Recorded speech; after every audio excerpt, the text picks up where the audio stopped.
And with me now is Gordon Houlden, former Canadian diplomat and Director Emeritus of the China Institute at the University of Alberta. Welcome, Mr. Houlden. Thanks for being here. Thank you for having me, Renee.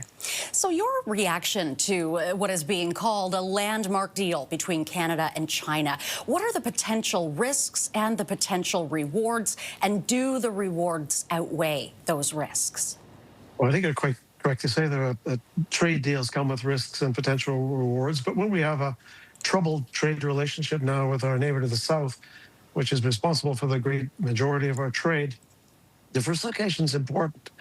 We've already seen over the past year, but prior to this visit, our exports to China were up by almost 10%. Our exports to the United States declined by about 3.5%. So there's been some movement already.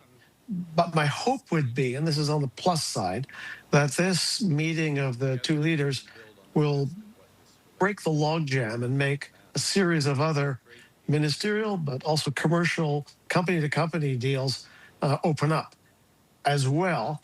And we're not talking about it right now, but this is a potential also for investment. China's got more investment money than any other country. That has collapsed between our two countries over the last 10 years. We might see increased investment, not just in agriculture, but in industry as well. That's the positive side.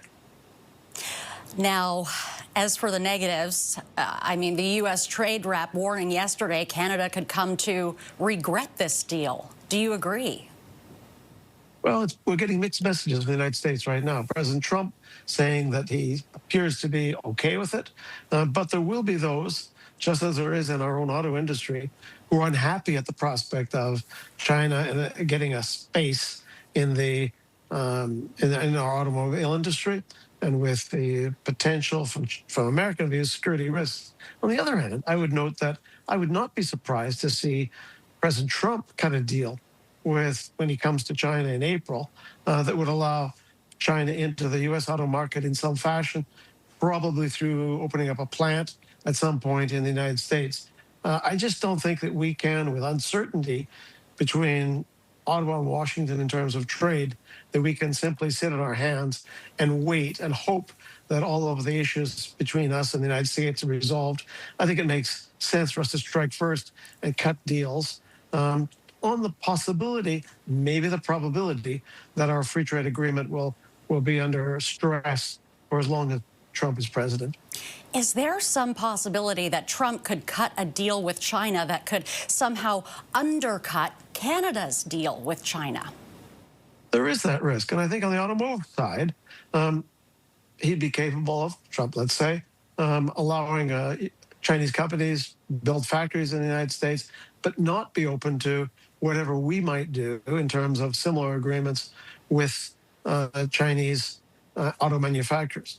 But there may be more hope for us in building supply chains with China than in assembling whole vehicles.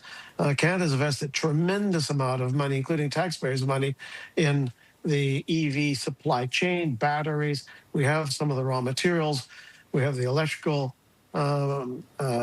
resources necessary. We have aluminum. We could be a supplier of parts for the massive Chinese EV business, not just in Canada or perhaps in the United States eventually, but in China itself. I think we need to be ambitious and creative to look for ways in which we can process our materials and find space in the Chinese supply chains, which are global now, in the same way we already implicated in the U.S. trade supply chains. We'll have to leave it there. Sir, thank you very much for your time today. That is Gordon Houlden, Director Emeritus of the China Institute at the University of Alberta.